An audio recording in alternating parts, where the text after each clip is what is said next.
Hi, I'm John Maxwell. When the top companies in the world are looking for trainers, speakers, and coaches, there's one name that stands above the rest, and that's Maxwell Leadership.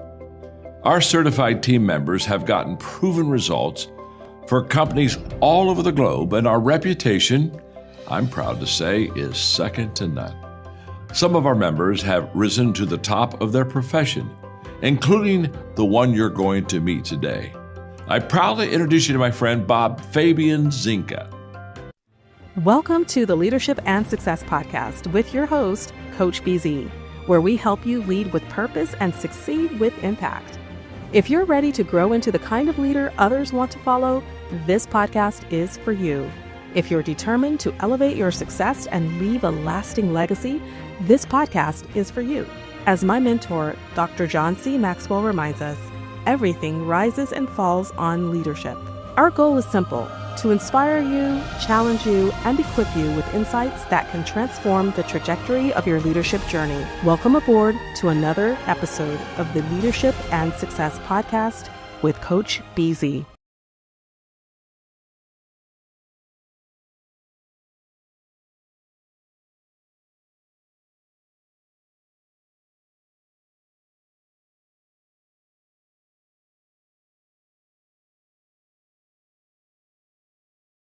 Oh, sorry. It looks like I was muted there for the Leadership and Success podcast. This is Coach Busy. Thank you for watching us again. So this is the second show for today. You know the drill. Let us know where you are joining us from and what you are grateful for today. And if you have a question for my guest, type it in the comment and we will answer live. So as you know from this morning, I am really grateful today for peace in the Middle East, even if it's just temporary. I am a warrior, and you would think that as a Navy commander, I like warfare, but no, I absolutely don't. I really feel like war should be the last resort, right? Let's talk, let's use diplomacy, and let's figure out our problem without killing anyone. But of course, if everything fails, last resort is warfare. You have to do what you need to do. But peace is so much greater. And I think most warrior will agree with me. We absolutely hate warfare and we want to avoid it at almost any cost. But I am just so grateful there is a little bit of peace in the Middle East right now. All right. Let me see if I can introduce our guest. I am so excited to be speaking with Coach Shanna today. She's a relationship coach, art transformation coach, and founder of the Undivided Heart, helping individuals break free from emotional pattern, reconnect with their authentic identity, and build deeper, healthier relationship. Her journey from overcoming trauma and addiction to leading transformational coaching and retreats is a powerful reminder that you cannot outperform the condition of your inner world. So, through her work, Shanna teaches leaders how to move from survival mode into clarity, alignment, and self mastery, the foundation of authentic leadership. And today we're going to be learning why high performing leaders still struggle internally and how to fix it. So, ladies and gentlemen, please help me welcome to the Leadership and Success Podcast.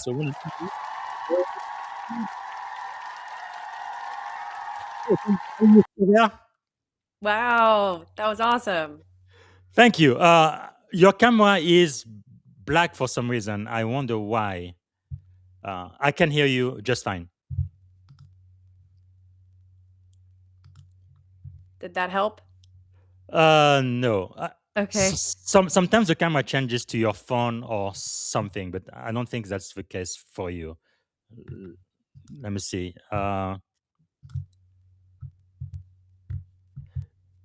I believe you had the FaceTime ID camera, right? Okay, here we go. Yay! Oh, Yay, yeah, I can good, see you. good. Fantastic.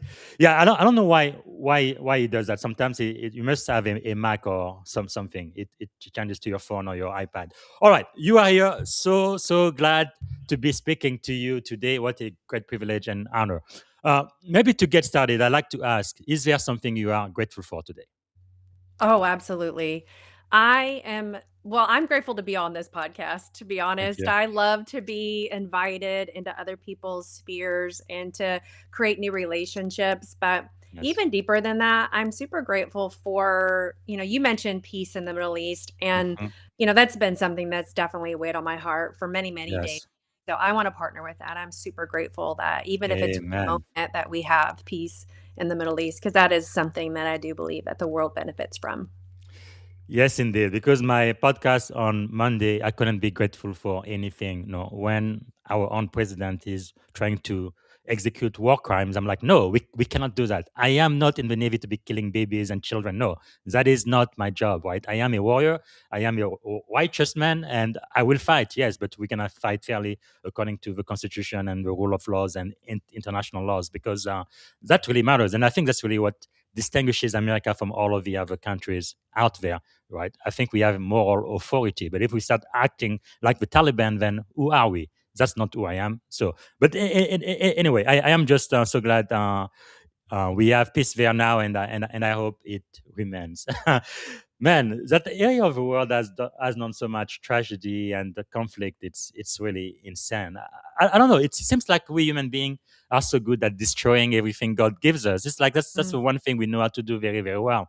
Instead of building each other up and supporting each other, we just kill and destroy, and that needs to stop. Most Man, definitely. I think what happens, BZ, is that hurt people, and it just yes, continues on through generation upon generation. And even if it's not stories that were told to us that are talked down through generation upon generation, it's in our DNA. It's the yes, epigenetics that flows through. And mm, so what we're seeing, I feel like, is a culmination of a bunch of people groups that have lived yes, in pain and um like, honestly, under oppression for so yes, long. And I'm not saying at all that any of the radical people have rights to hmm, be radical. I'm just saying that I can understand where it comes from. yes, What I do in coaching is I help people understand what mode they're in oftentimes is that survival mode, and that's what I'm seeing in these yes, different people groups is that they're both wanting to survive in whatever way that whatever hmm, means they feel like they need to, and so what you're seeing is this negative behavior, this, yes. not even considering anybody else, and you can look at every person from our president to the prime Mhm. minister to leaders of Yeah. different countries that are all kind of living in this space, and so if we Yes. could take a step back and say, "Okay, let's get out of survival mode and let's Mm. get to this powerful place where it's not just me against the world. It's like all of us Yes. coming together and bringing more of a community-based mindset on how Mm. we all benefit from, the greatness of what God has given us on this earth to, Yes. to multiply and to, step into these blessings. And I feel like I mean, the thing Wow. is there's plenty of blessings for everybody. Like it's not a So limited true. thing. So if Man, we I could just am so share. glad you are here. So glad you are here. This is so timely because I think you can help not just the individual listening now in their own personal life, but I think even region, country, and maybe even help heal the world. I think sometimes it takes just a little seed for us to view things a little bit differently, right? Because we tend to think, hey, this is my tribe, this is my stuff, don't come here, I'm gonna kill you. When we have so much more in common that we have that separate us, right? Our humanity. For those who believe in the Bible, God created the entire world with just one man, Adam. Out of Adam came Eve, and then the entire world. So really, in truth, we are all brothers and sisters. Really, we are really the same. We come from the same source, and if we can see that and really focus on what we have in common and not what separates us, this world will be such a much better place. But anyway, you are the right person to be talking to us about how to think correctly, maybe change our mindset and make the world a little bit more beautiful. Because I always felt like I came to America when I was 17 years old.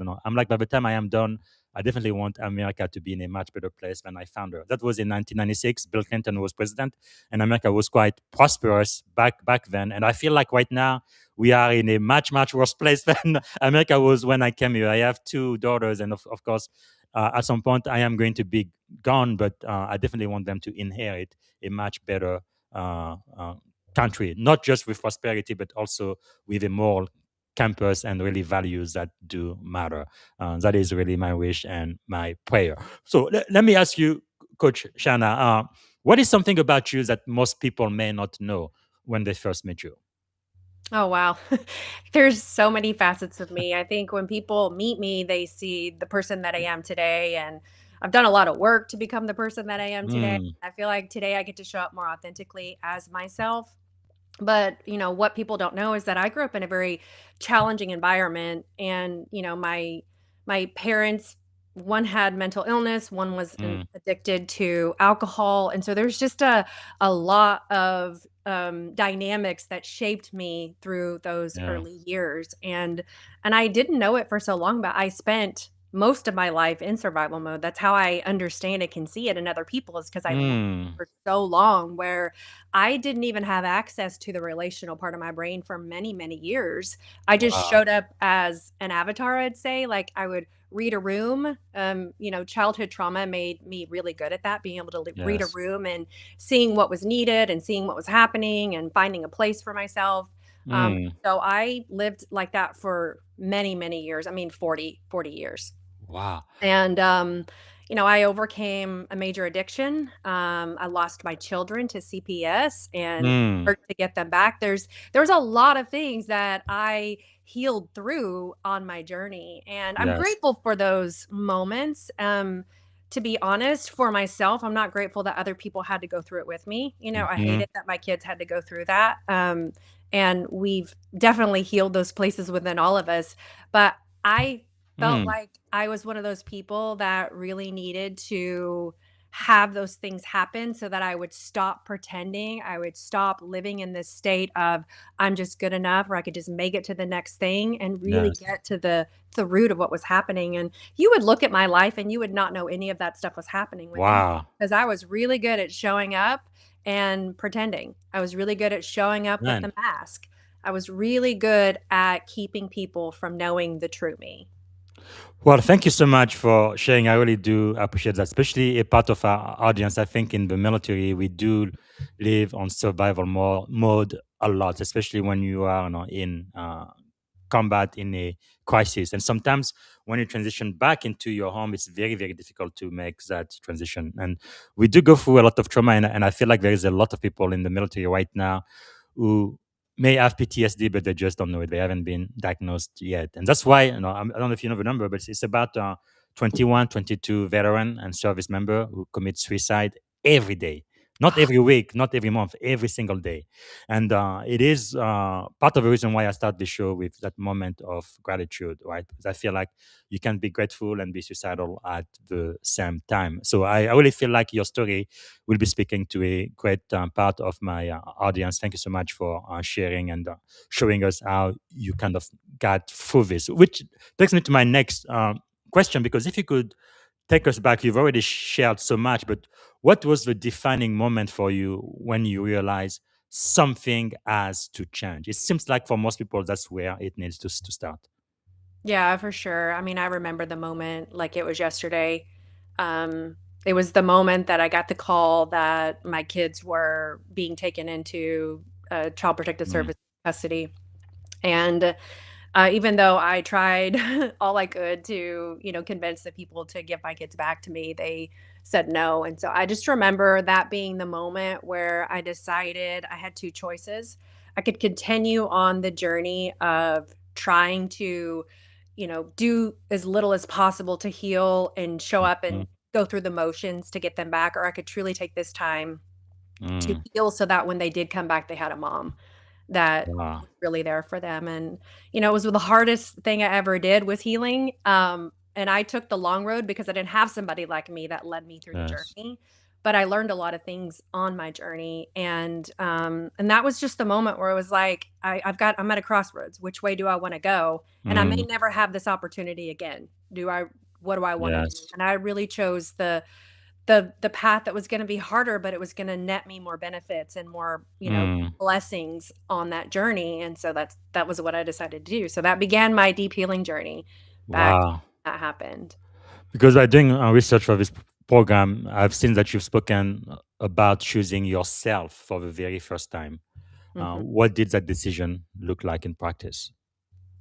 Yeah, it wasn't necessarily a decision in the moment. I think at that moment, I felt like I was choosing my children's legacy, Mm, generational change. I mean, I had lived a life that really emulated my past, like my parents, the parents before them. I mean, there was Yes. always types of addiction or types of trauma that was within my family line. And so I felt like in the moment I was choosing my children, but I did eventually begin to understand that I was choosing me on the journey of Yes. healing.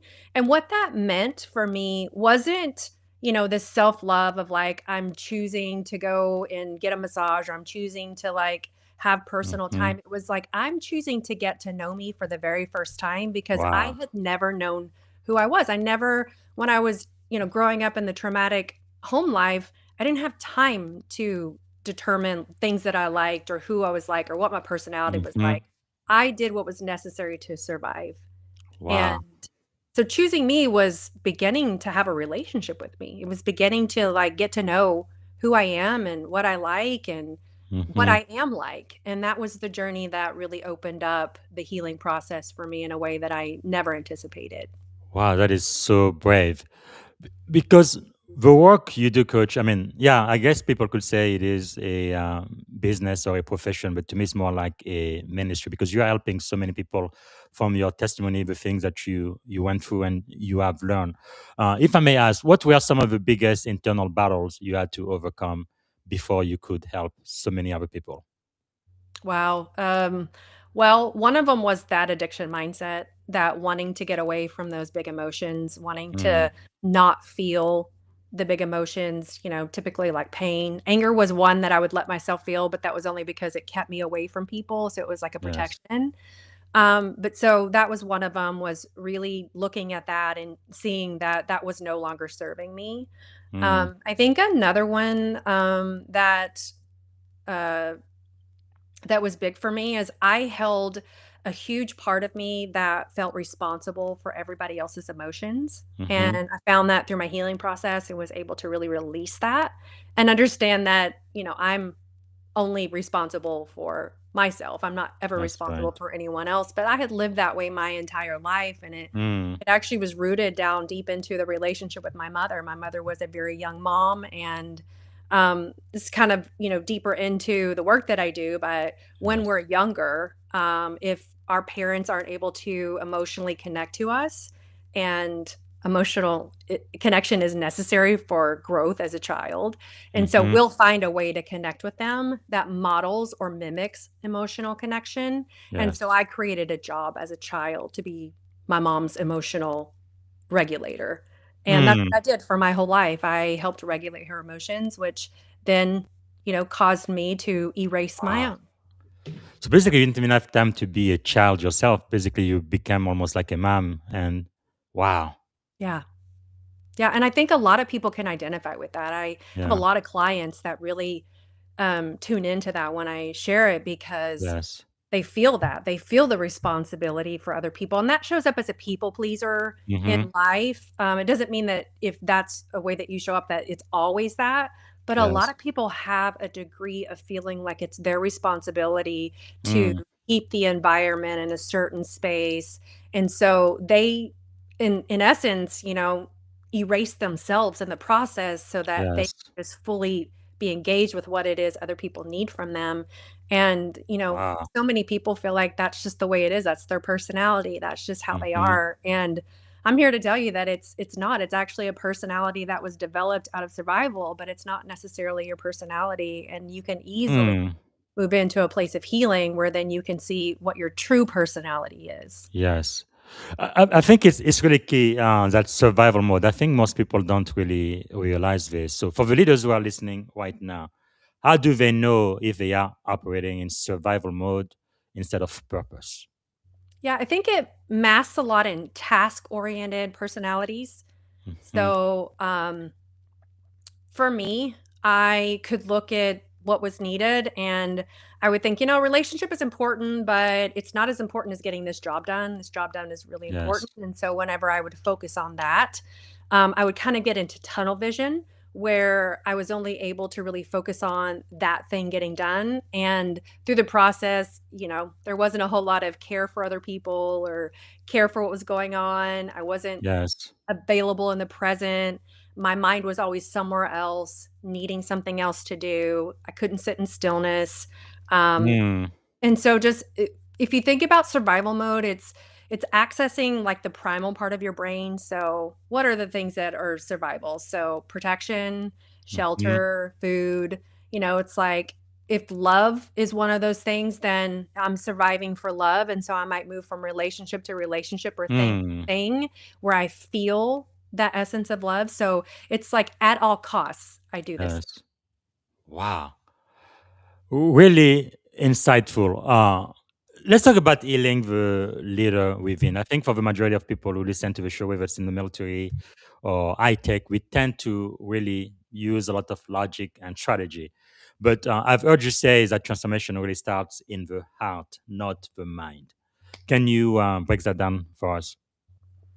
Yeah, absolutely. And I'm one of those people too because of the life that I lived. My brain Mhm. wants to understand it before I want to get even close to emotional.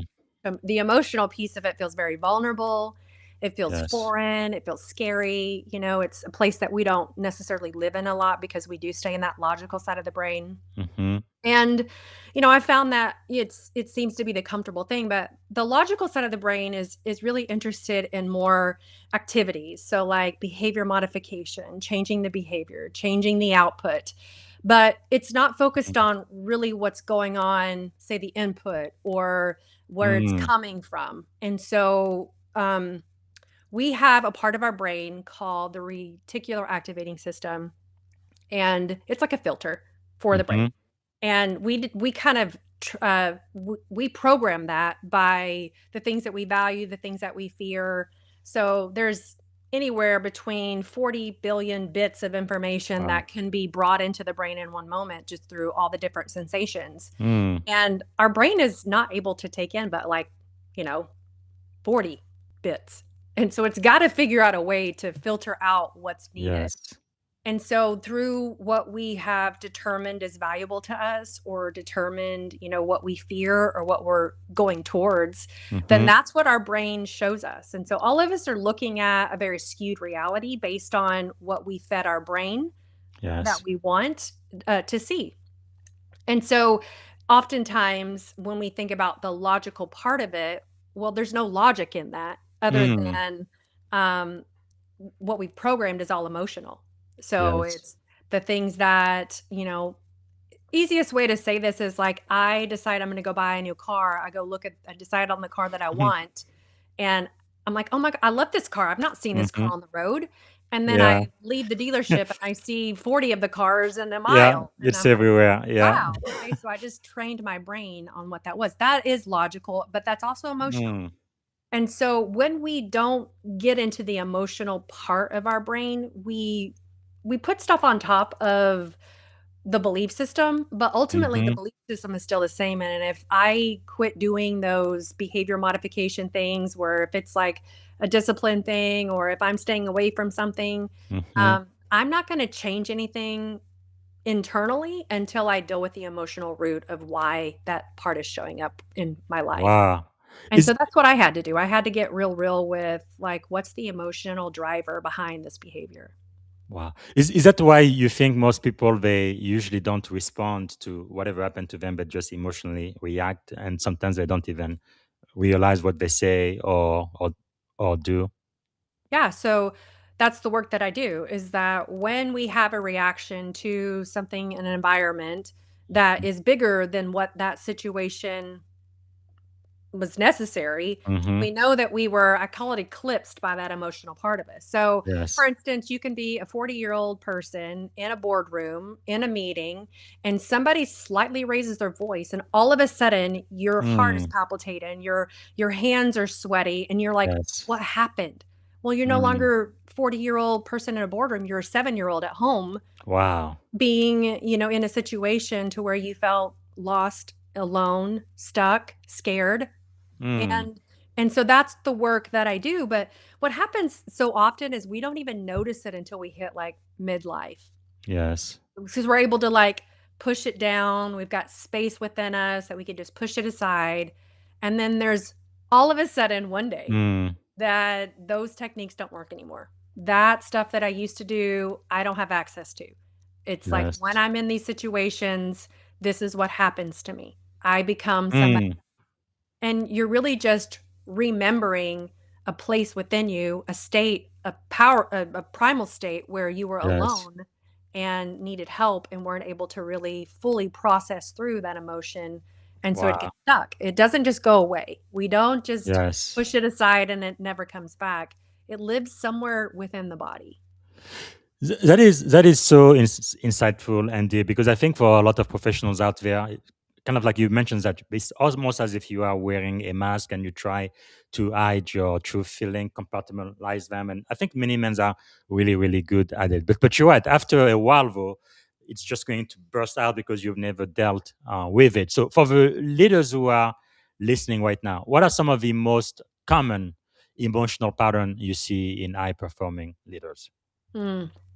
Yeah, I would say the most common one is where there is I would say almost a double-sided kind of mindset Mm-hmm. where we want to show up and, be this got it all together leader who is doing all the things and being successful, but Mm-hmm. secretly they're alone. They're an avatar, so no one knows who they are. Yes. They feel like a phony.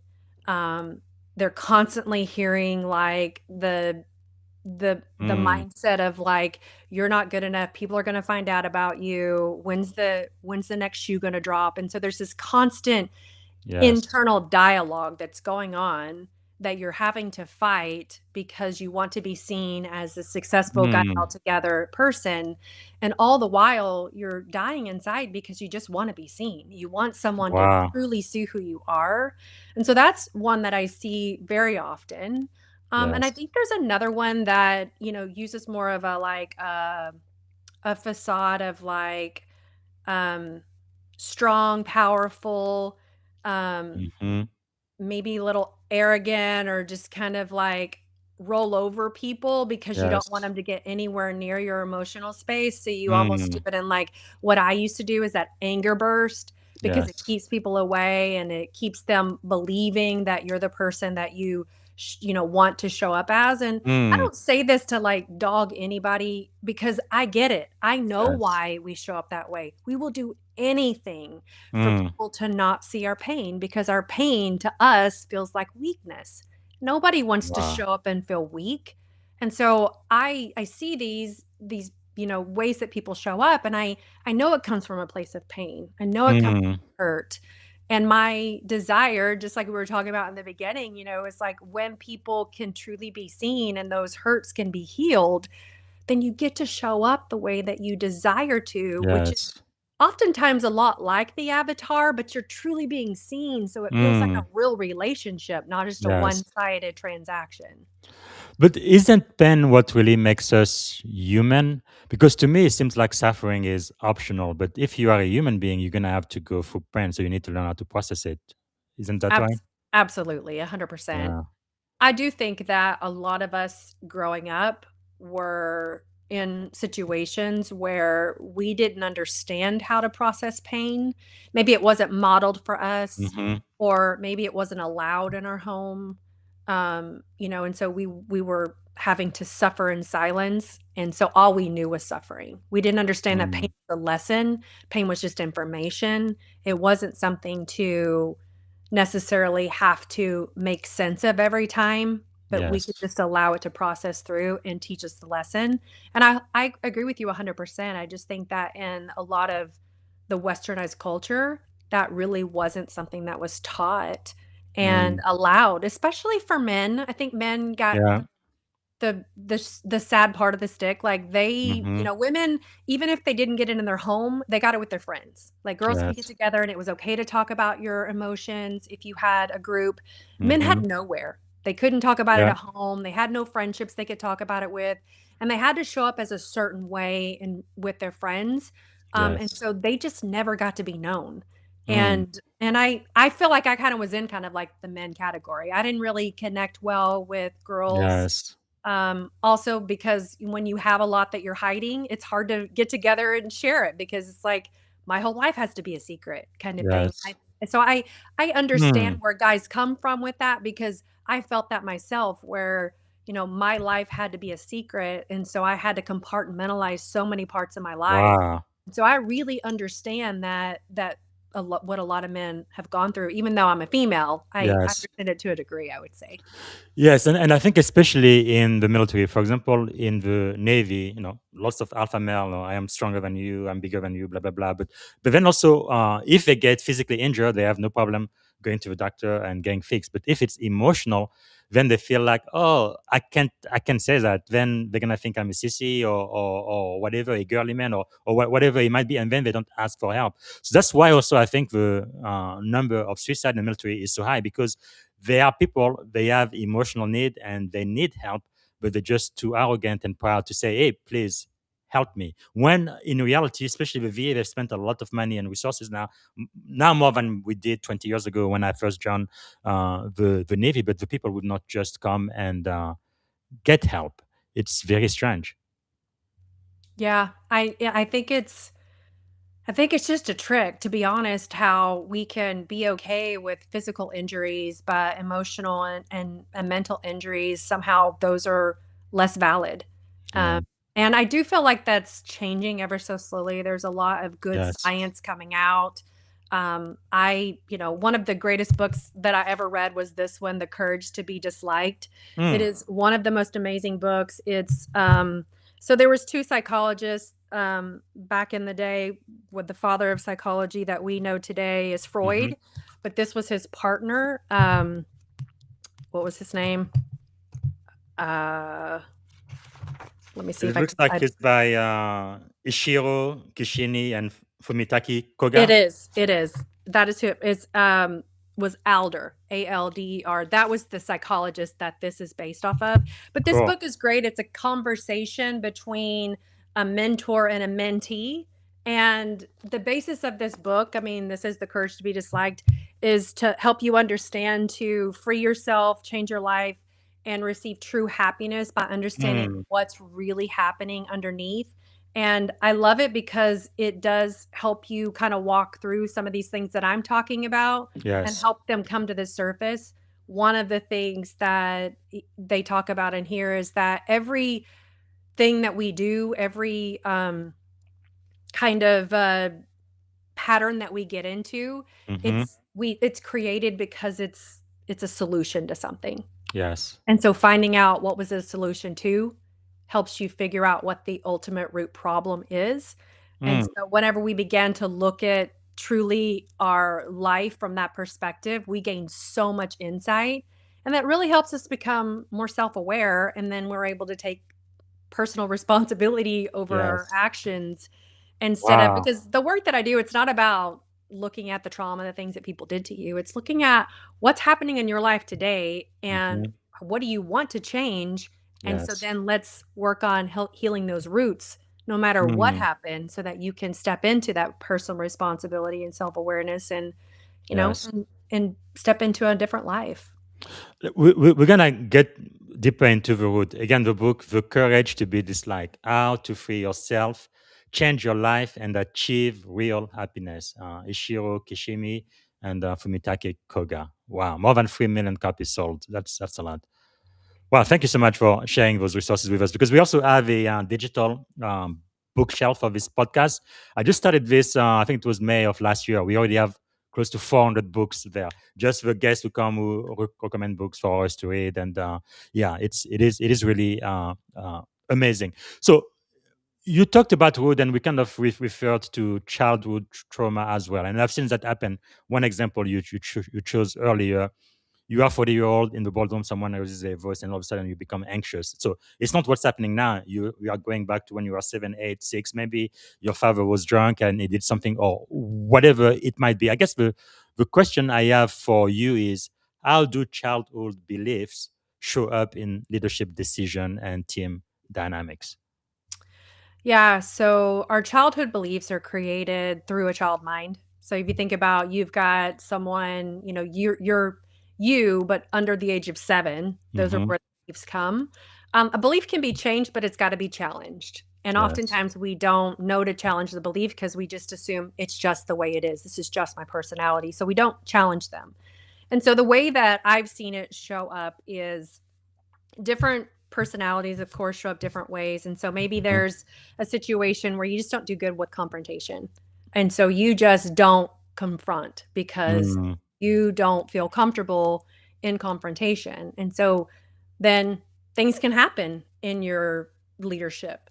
If mm, if you don't confront situations or people or problems, then you're just yes. waiting on someone else to fix a problem. And so obviously we know Mm, that creates a lot of things.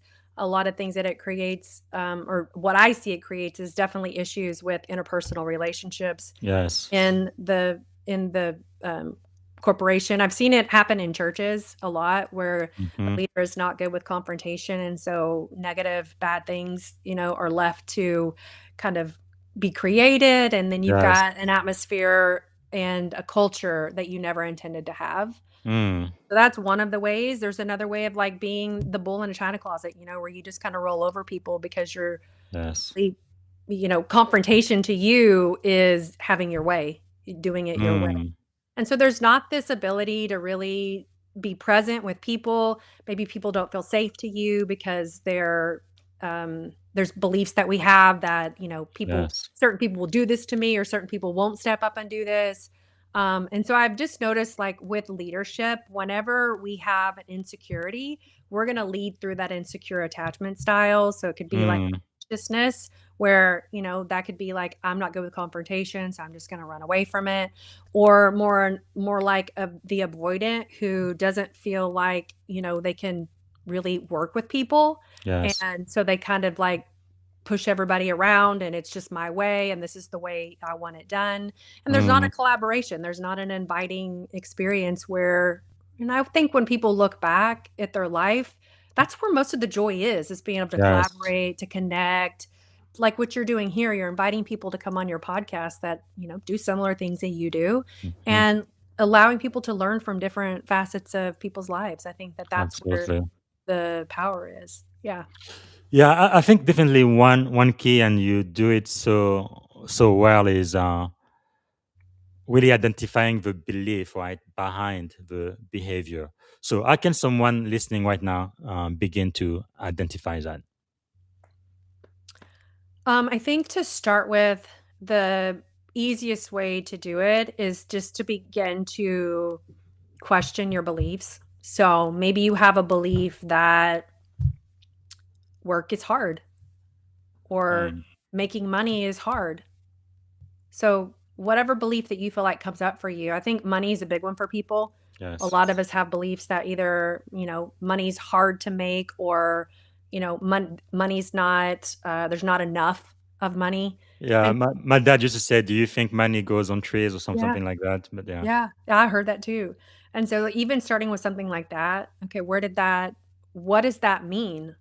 Money is hard to make. Well, because when I was, growing up, or as I've looked back, it's like it's always been hard. Well, Mhm. remembering what I said about that part of your brain that's a filter, is like we've created that reality. So, how do I change that? Well, has money ever been easy to make? Mm, Maybe it's not for me, but maybe it's been easy for other people. yes. If it's been easy for other people, that means it's not absolutely true that money is hard to make. Mm, Okay, so could I look at someone else's life that money has been easy for them, and could I see, how money could be easy for me to make? yes. And so it's not something that changes with affirmation, it's something that changes with curiosity. And it does Mm, help doing this with a coach, because I'll be honest, when I started doing this, like, I would stop at the question because I wouldn't even know how to engage with myself. I wouldn't know how to yes. talk to myself. I could talk to other people, but when it came to myself, it was like a black screen. It was like Mm, shut down, nothing. So, but I do think if you have that ability to sit with yourself, one of the easiest ways to do it is just to start challenging your beliefs to see, where did this come from? yes. Who told me this? Mm.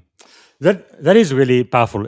Let's start with the inner work, which I think is really powerful for those who want to take the journey, which will lead to the outer impact. How does self awareness translate into better leadership outcomes? Well, I think when we become more self-aware, we actually become more aware of the environment that we're in and how we're interacting, so that interdependence with other people, which Hmm. makes a better leader. I've talked to a lot of people on LinkedIn about if they think that relationship is a teacher or a challenge. And a lot of people that I've talked to have said that it's been a great teacher through the challenges because it's Mm, taught them how to really be able to read people and show up as a leader for what the people need instead of just a leader how I yeah. lead. So And it I really has think, to do with your mindset, huh? yeah, I think that whenever we can take ourselves and put ourselves in the equation with other people and see it as Yes. like we're a group and what does this group need from me as a leader, then Hmm. I show up as a better leader. But I can't do that if I have no self-awareness, if I have no ability to connect with the emotional side of people, because I'm Yes. not going to see the things that they need. I'm just going to look at it as a task. I have Mm, a job to come here to teach these people this thing, and there's not going to be the connection. There's not going to be that understanding of what they need, and we're not going to yes. be cued into the hints that they give us with the questions that they ask or their body Hmm. language. We're just going to do the job that we came to do. So I think that a great leader is someone that can, you know, move and be shaped by the group that they're talking to for that moment. And that's not to be Mm, inauthentic, it's to show up authentically you, but yes. to serve them instead of coming as a task to teach. That's really powerful. So being fully present, self-aware, and aware of your surrounding and your people. Wow. So we kind of touched about this earlier, but what's the difference then between reacting and responding, and why does it really matter in leadership?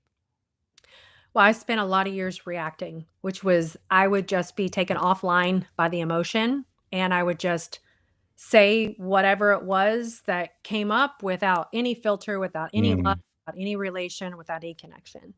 And oftentimes I would have to come back and apologize. mm, That's reacting. And so it's not being present in my body, it's not connecting relationally, it's being offline from the relational part of the brain mhm. and being back in that primal part of the brain. And responding is when I can take a breath, I can think about what was said, I can depersonalize it, and I can give a response that will bring connection or can set a boundary. But it's done out of love and care instead of out of Yes. protection. And so I think it's Mm. really powerful when we can become responders instead of reactors. Yeah, I've had many coaches here before, and we talked about what regulating the nervous system. I guess something you do with mindfulness, and it allows you to create that little space so you can actually respond, right, instead of reacting to whatever is happening to you. In a way, that's what we also do every time we start the show for the moment of gratitude. Sometimes I ask people to just close their eyes, take a deep breath, and really think about something they feel positive about or they are grateful for. So a question for you is: how can leaders regulate their nervous system, especially in high stakes environment? For people in the military who are listening now, they may be in a combat zone, or people in cybersecurity, they might be like a breach or something, and they are like in high alert. How do they regulate themselves in environments like that? Well, real quick, I want to say one thing before I respond to that Please. question. So, what I do instead of you having to do all these behaviors to remember to take that breath and respond Hmm. instead of react is I help you clear out the belief that Mm, creates the interaction like that offlineness. And so I heal yes. the root. That's what I do. So there's not this Mm, behavior modification. It heals it and changes the behavior immediately because the behavior was just a response to protect yourself in that moment. wow. And so when you don't have that place to protect anymore, then you can be embodied and Just be relaxed. yourself and stay present. But I would Mm, say for leaders who are in these high stakes environments where it's really important for you to be able to stay in your body to make a decision or to respond, breath work is one of the best ways to do that. And yes. there's really simple breath work techniques. One of them is the box breath, where it's breathe in for 4, hold for 4, breathe out for 4, hold for 4. And you just Mm, do that, and you can just even visualize a box as you're breathing, have your yes. eyes closed until you feel you're back in your body. Another one that will help you down regulate. So if you're really, really high and like just the box breathing is not it, take a breath in, hold it for a couple seconds, and then breathe out like you're breathing through a straw. And so just Mm. as long as you can. So it's like,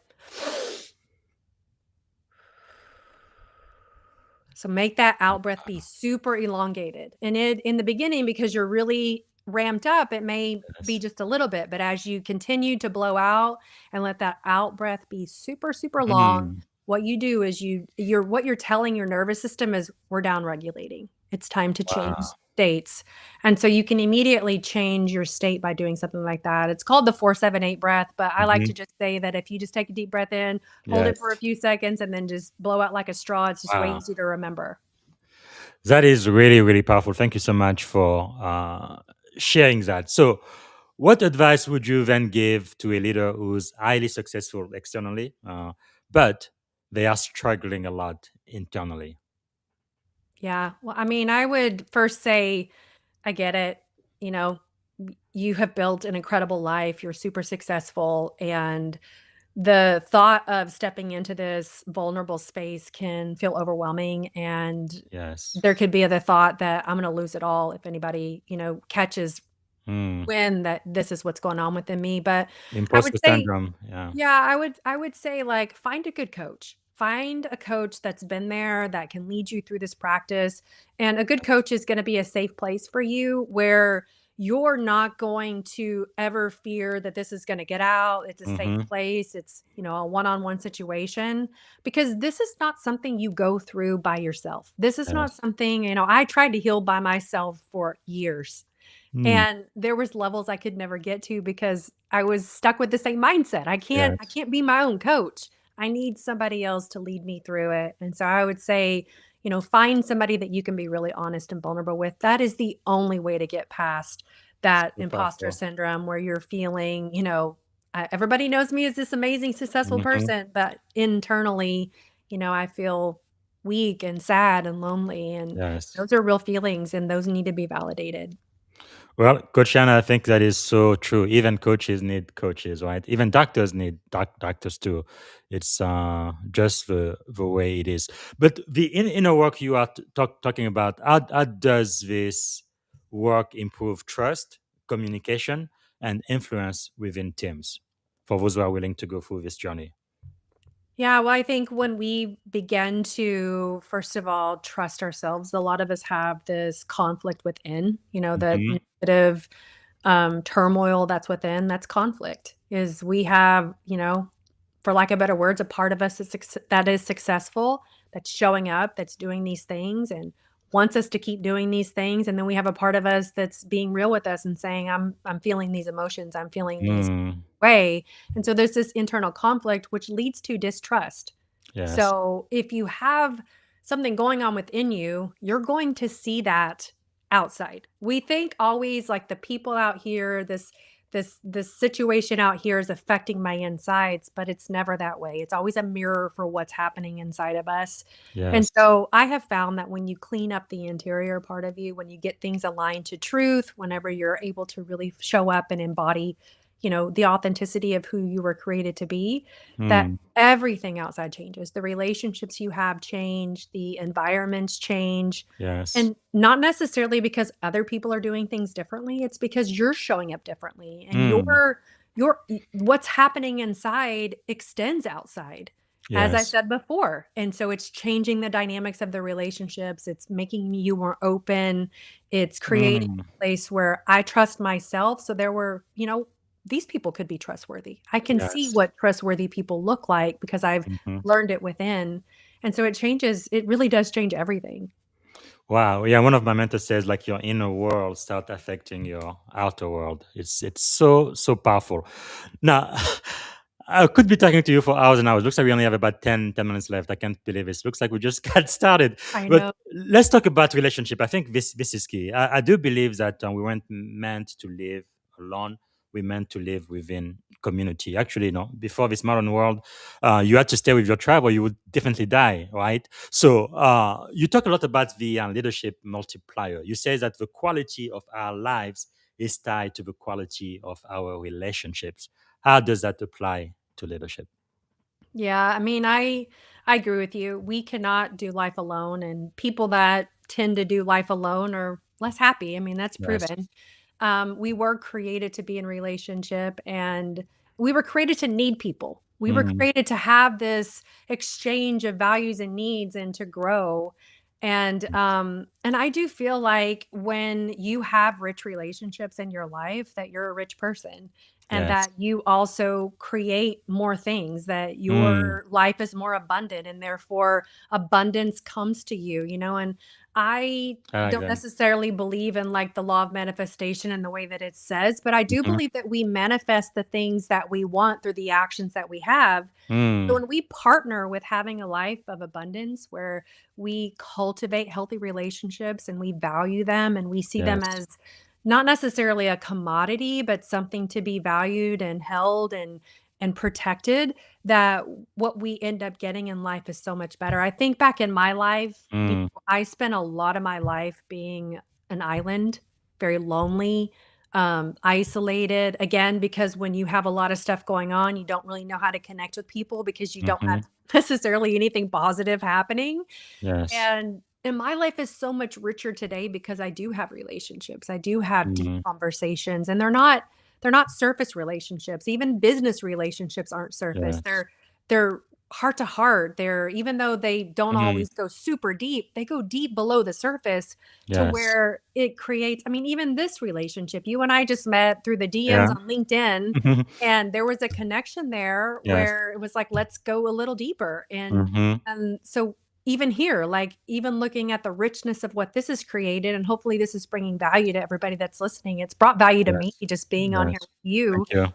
and giving me an opportunity to really talk through the things that I talk about. It just Mm. so much to that. And so I believe that that's really how you can check the health of your relationship within is, what Yes. are your relationships outside? What are those like? What is Mm. you have a partner, if you have family, and this doesn't necessarily mean that that's on you if you have a negative relationship with family, because I get it. Yes. Family's family, and sometimes we just have to work with it. But are your friendships Yes. deep? Do you have people in your life that you could call if you had an emergency and they would show up? Mm.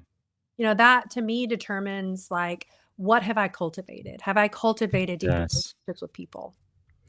That is so, so powerful. It's not really that complicated. It's not rocket science, but it could definitely make a huge difference in people's life. Isn't that true? Wow. Absolutely. Because something you said, I'm sure for most people, the meaning of success may have changed throughout their career and life.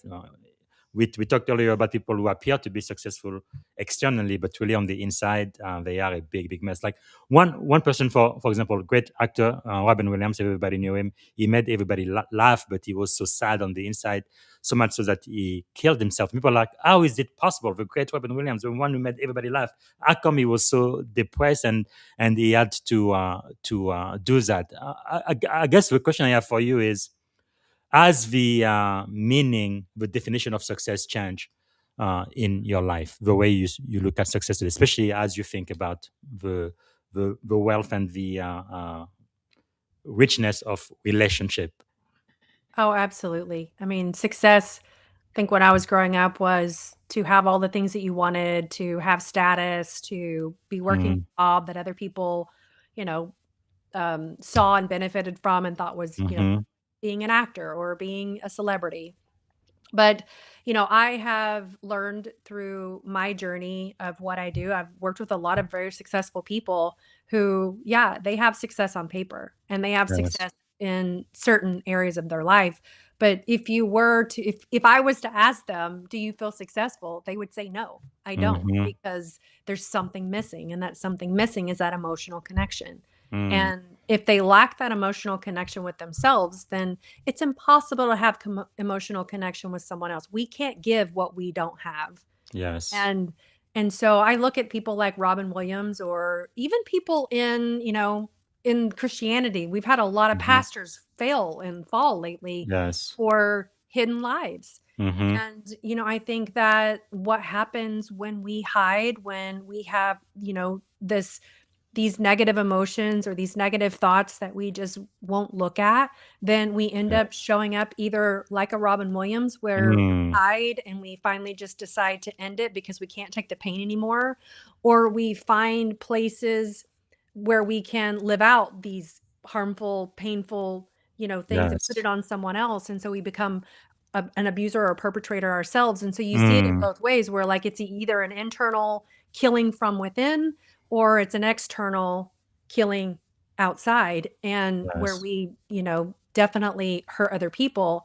And I feel like, to truly be truly successful, you have to be able to feel good with yourself. You have to like Mm, yourself. You have to be able to be still and quiet and be with yourself and not like, an introvert where I can only be by myself. I don't think that's necessarily the healthiest way. I think learning to be yeah. interdependent where you have relationships with people, but you also feel fully, safe and excited to go to the park and walk around by yourself and have a talk with yourself, and that doesn't Mm. feel weird or, like, have to have somebody with you. It's like where you are your own friend. But now, to have those deep relationship with people, that means you have to be vulnerable, and many people don't like that feeling.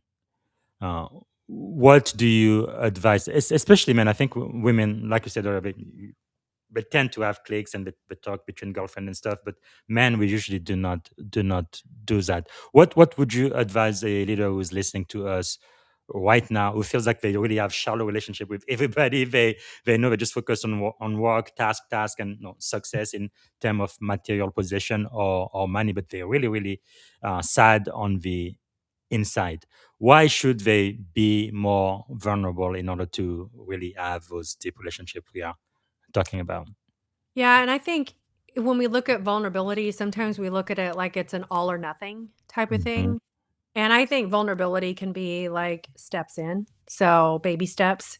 So Yes. somebody who's really struggling on the inside and wants to connect, something a little less surface, Mhm. could just simply ask, somebody that they want to be in deeper relationship with, just a simple question about like, how's your life going? Like for real, like, Mm. know, um, do you have, something that you would like to share with me? And it's like, is there anything, um, hurting your, is there like, I don't know, I'm not a guy, so I think like a girl and I talk like a girl, but, Yes. it'd be like, is there anything, in your world that's, creating a lot of like spiraling thoughts? Like, is there, just finding Mm. something just right underneath the surface to ask. So it doesn't have to be like, how are you feeling about this or this? It could be Yes. like, man, talk to me about like the worst day you had this week. Mhm. Something like that. Or, what's one of the biggest struggles you have with a client or in your business? Yes. Um, just something that gets deeper in the surface where you're hitting that emotional piece, but you're not necessarily going all in and, getting Mhm. tissue box and having like, that fear of like the waterworks Yes. and all of that. But you're finding out like what's really going on with somebody, Mm. like what's really going on in your mind. What is something that you're worried about? What is Yes. something that you care deeply about? So it could just be something like that. My husband was really good about he had a group of guys and they would call their group of guys, you had to call one of the guys each week just to Mhm. see, "Hey, man, what's going on this week? What's really going on this week?" Yes. Yes. And just let them share, and so just maybe you being that person that can Mm. start it where you become a safe place for someone to truly share what's going on in their week, maybe what's their Yes. highs and lows, what's one high and one low that you had this week, where Wow. it's really getting into a deeper space than just the, "Yeah, man, you I killed like it with the that. sales," or, "Yeah, you did great in that meeting," but, like, what's really going on? Wow, that is really powerful. It reminds me, I do have a mastermind here. We meet about every 2 weeks, but of course, the rule is whatever spoken here stays in this room. Right? Nothing gets out of here, and you can be absolutely vulnerable and speak frankly. You don't have to pretend to be something you are not, and that really helps a lot. And I really wish every man would have something like that. So powerful. Okay, we are running out of time, but already I see in the audience Daniel Young says this conversation around moving from survival to self mastery really resonated. If it just resonates with one person, I think it's more than worth it. The entire hour we spent here is really worth everything. But since we are running out of time, can you give me an extra 5 minutes, Shanna, or you have to No, go? absolutely. Yeah, I Okay. can. Yeah. Let me do this because I like to spend just a little time on the last segment. That's where I try to get into the way you think your mindset, what has allowed you to achieve a level of success you've had, and maybe you can share that with my audience so we can kind of follow in your footstep. One question I like to ask is, what do you think is one of the greatest lessons you have ever learned, whether it's in life, in leadership, or just in general? I think the greatest lesson I learned is that I can't run from my past, that Mm, ultimately, in order to move forward, I need to reconcile it. And that just, that definitely changed my life. So just like trying to push through with willpower instead of healing the underlying mm. patterns were just not going to work for me. So, what do you think was the secret of your success going from survival mode? I mean, even having, you shared your children being taken away by CPS to now self mastery.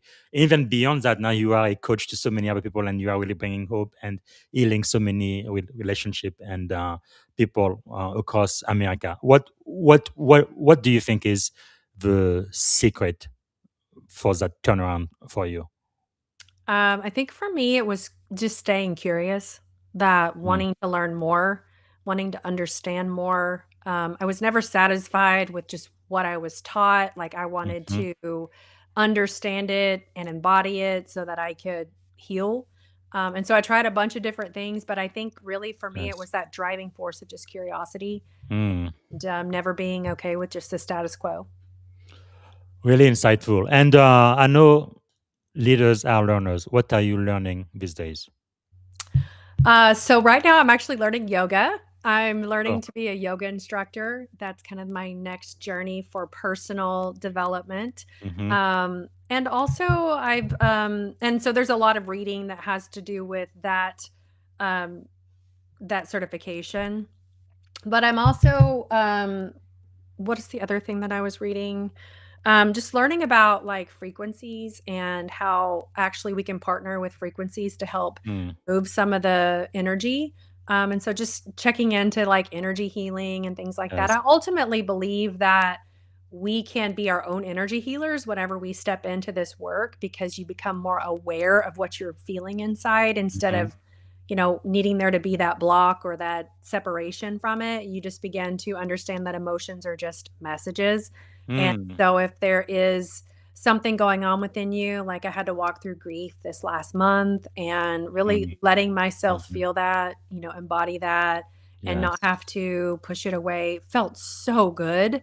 Mm. And honestly, it allowed that process to really move through in a way that felt truly reconciled instead of me thinking Yes. that it's gonna come back and I'm gonna have to continue to work through that.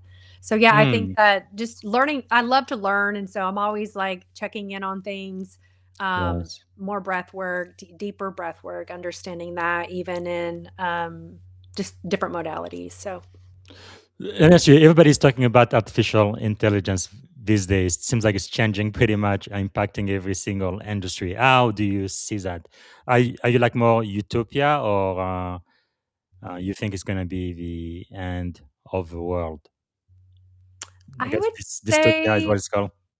I mean, I'm kind of in the middle, to be Yeah. honest. I think that anytime we have like a number of people, like 5 people that are in control of this, that's pretty scary because, Yes. it is hopefully their hearts are healed and they're moving with compassion and love Hmm. for everybody and they're not in that No, I societal think they space. are moving toward profit. I think that's the number one thing that's Yeah, driving yeah. them. So, of course, there's pause with that, but I do believe Yes. in ultimate truth and I do believe in ultimate source. And I do believe Yes. that when a few of us partner with that, nothing can stop that frequency of authenticity. It's the Hmm. highest frequency in the world, Wow. higher than love because it's truly love of self, love of understanding of that you were created by a greater Hmm. being. And I think that when we can step into that and we can all resonate at that, we don't have to Yes. fear anything coming. I like We that. can actually vibrate at the high frequency of authenticity, and Mm, nothing can penetrate that. And actually, we make move on the things that would try to take humanity out or anything like that. So I don't walk in fear.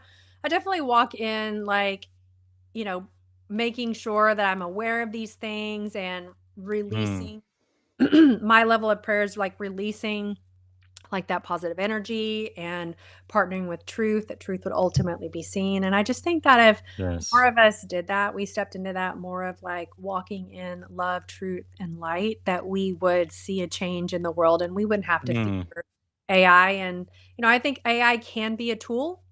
I think that, it's up to us on how we choose to use it also. yes. I don't Yes. think AI has a soul, and so AI can never truly make decisions based Yeah. on what's good for humanity. So ultimately, it needs a leader, and that needs to be Mm. people that have compassion, love, and lead with truth. I really like that. I think this is so timely, especially the era we are living in now. No? Rumors of war, wars in Iran, the economy going down. There's just so much bad news all around the place. How do you keep yourself centered? Doing the things that I teach my clients to do, meditating. I do a type of prayer where it's called encounter, where I actually visualize myself encountering God. And then I also do breath work. I ground. I work with frequency. I do the heart work. And so when something comes up that is kind of knocking me off and making me feel not myself, tells Hmm. me that I'm being triggered by something, and Yes. something is trying to pull me into that primal state of mind where it's survival over connection. Hmm. And so I do the work. And Wow. I think that, always being aware that you know, things can come up is important. I am not ever going to be fully healed because I live in a world where there's going to be constant things Yes. trying to take me out or offend Hmm. me or whatever it is. And so, yeah, you just got to stay embodied within yourself and do the work yourself. So all the Yes. stuff that I teach people to do, I still consistently do myself. Wow. Thank you so much for sharing that because that could really be impactful for a lot of people listening right now. And if I could ask you, if you could choose three people to have dinner with, right, they could be alive, dead, or even fictitious characters, who would you choose and why? So number 1 would be Jesus Christ. I would Hmm. definitely wanna have dinner, and I have so many questions and things that I would love to talk about with him. Al Yeah. Another one is, Martin Luther King. I would love to talk to him. I think that he was alive in a very unique time, and, I just have questions about, like, his Yes. life and, what just what he would think about today. And Mm. then, Abraham Lincoln, because I do value, like, a lot of his politics, and I mean, I got a degree in government in college, so I'm all about, like, Yes. seeing, like, truth and great leadership in government, and so Hmm. he would be someone that I would love to pick his brain. Absolutely. Actually, I'm going to be in Washington D.C. next week. I think I'm going to go to the Lincoln Memorial again. It's really something to see. Yeah, it did change the history of America for sure. Because if it wasn't for what he did, people like me would probably never be officers in the most powerful navy in the world. It's just amazing how just one person, well, it's not just him, but people around him too, but one man figure did something which then impacted the life of so many people who weren't even born yet. It's just incredible. Wow, that's why I really love to read so much. Is there maybe like a song, a book, or even a movie that would be like your life's theme or anthem? Um, I don't know. I mean, there's a song I used to be a runner, and there's a Mhm. song by Carrie Underwood called "Champion." Champion. I like I that. feel like that's really my life's journey, Hmm. is not to, like, overcome for so that other people would see me, but to overcome so that the people behind me don't have to overcome as much, Yes. so I can break ground Powerful. for people. The Yeah. champion. I love that. I love that. And if you had one and only one day left, what would you have liked your final contribution to be? Honestly, something like this. Wow. Yeah, I mean, my desire for what I do is because I want people to see that they're not broken, that there Hmm. is a pathway to having the life that they desire. And, I know what it feels like to live in a body, feeling alone, feeling isolated, and, questioning, Hmm. is it worth it to stay here? I get that, and I hate thinking that people live that way. And so, Yes. yeah, my last day, I would be wanting to give love and truth Wow. and just So purpose. powerful. Yeah, So powerful. It just made me think of something like, no, like I said, many people in the military have PTSD, and many are not have not been diagnosed yet, which stand for post traumatic stress disorder. But I feel like with a name like that, people feel like they are broken and they will never get out of it. So I prefer to use post traumatic stress injury, because if you're injured, you can eventually get well and heal. It's just just one word, but it just change it your does. your mindset. And if you had a magic wand, you could solve any problem in the world. What is the one problem you'd like to solve first thing tomorrow morning? Oh, I would change it and we would have world peace. We would be Yes. we would be friends.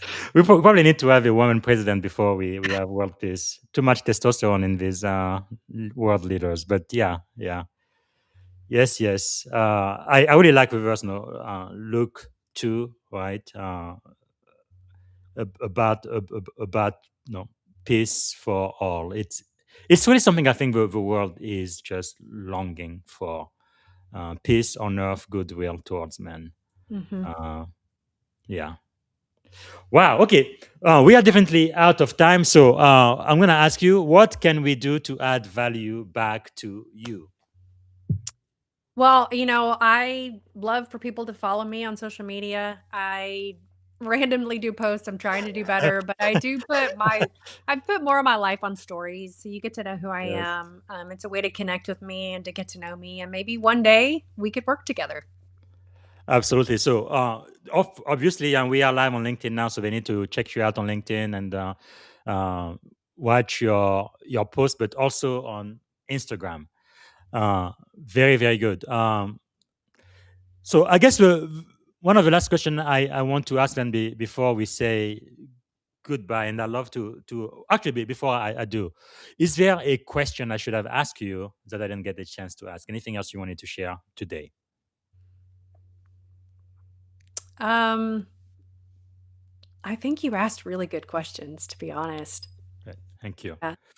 And I know we didn't have time to get into your book, but you did publish this book, Going Deeper 31 Day of Prayer Devotional. I think people should uh, get a copy of that. And when are you working on your next book? Because you need to really write about everything you are experiencing and all of the good work you are doing. I think so many people can be healed by what you know. I So love I love that you said that because I am working on a book and I need to be fantastic. more consistent with it. But yeah, I've written a couple of chapters and it is something that I have felt very deeply about doing, Yes. just to walk people through my life and helping them to see Hmm. the work that can be done in their life through my life. Um, Absolutely.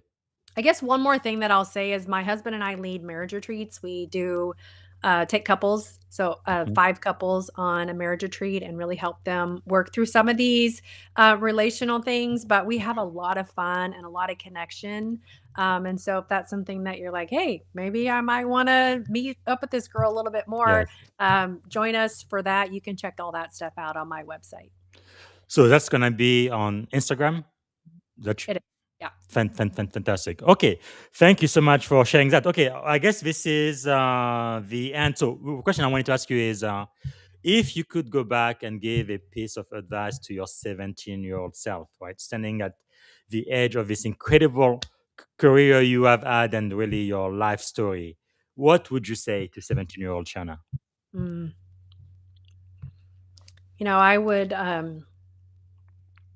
I would tell her it's not always going to be like this. Hmm. And I would let her know how proud I am that she survived. And I would want her to know that she's not alone and that one day she's going to have the opportunity to help people that feel like her today step in Hmm. a more healed, whole, connection with life and themselves. So I would just let her know Wow. that all that she's been through is not for nothing. Wow.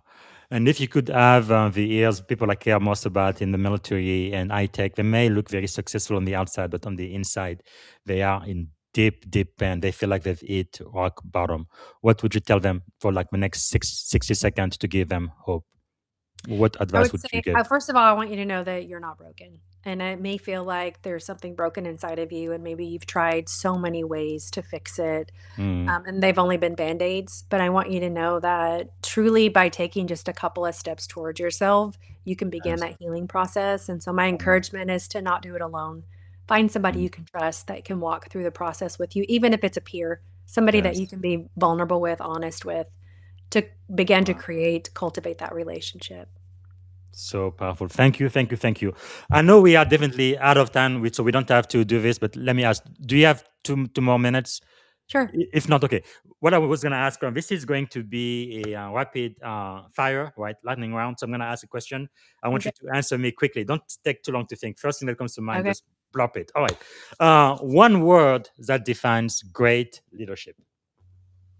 Authenticity, Okay. A morning routine or practice that keeps you grounded. grounding, Okay. A book or a quote that changed your life. uh, The Courage to Be Disliked was the best book ever. Fantastic. And again, everybody, this is going to be added to our podcast bookshelf today. She's talking about the courage to be disliked. All right. And who inspired you most today? Who inspires me most today? Hmm. Um, my kids do. Fantastic. And what is a leadership habit you refuse to compromise on? No matter what, you always going to do it. Honesty. Hmm. And is there a question every leader should ask themselves frequently? Uh, I would say, like, how am I feeling? How am I feeling?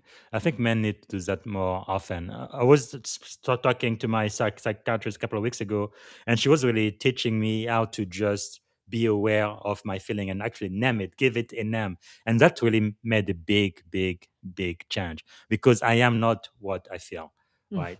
And 100%. that's really a powerful, powerful insight to have. Okay, what did you want to be when you were a kid? I wanted to be an attorney. Wow. Okay, that's different than what you're doing now. Okay, Mm, three adjective describing you as a child. Introverted. Two more. Uh, Withdrawn and passive. Okay, what about as an adult? Uh, Kind, powerful, and growing. Wow. All right, and I like to end with something positive. What is something you are feeling optimistic about these days? I'm feeling optimistic about the trajectory. I know that right now the world feels really chaotic and Hmm. scary and the unknown, but I also know that when things begin to come to the surface, that's when things get noticed, and Hmm. awareness is the first step in healing. Yes. So I see it as the process of healing for the world. And Wow. so I have very optimistic vision of the way the world will be in the next 20 years.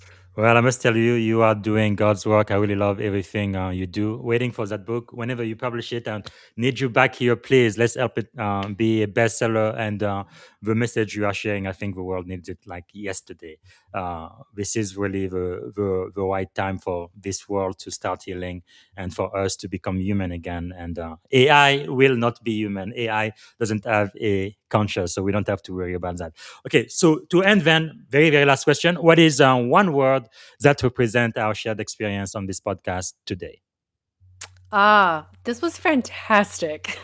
Thank you so much, Coach Shanna, everyone, and I am So so much fun. grateful. Thank you Thank so you. much, BZ, Really, I appreciate that. for the All right. conversation. Thank you. All right.